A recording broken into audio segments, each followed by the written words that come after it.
અમે ભણતા તે મેં તમને કહ્યું કંતાના દફતર હતા અને ખાખીને સડી હા મારા ભાઈ ખબર છે ને તે બાપા ખાખીને સડી શિયાળામાં જતો તો આમ શિયાળામાં પગું ન ફાટતા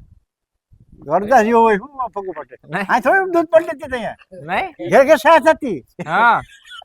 હાજી તે મારા ભાઈ શેરીમાં થઈ ને તો બાપુ ખાલી લોટવા જાય લોટવે તો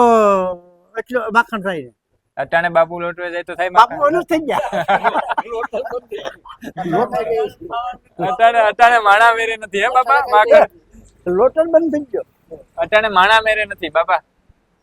હવે એ દયા હોય ગઈ ભાઈ તો તમે ટૂંકમાં શિયાળામાં ઓલે પગું ને હાથું ફાટતા તો વેસ્લિન કેવું નહોતું તો માખણ ને ઘી હતું કે? બેસી જ હોય મળે ને મારા ભાઈ નહીં માખણ ને ઘી ટોપલું તેલ ટોપરા તેલ કા એ બધું હતું જૂનવાણી જૂનવાણી ને ઓલું આપણે કાથું બોલતા કઈ આવતું ખબર બાપજો ઓલે તેડા પડી જાય ને ફાટે જ હતું પછી એ વેસલી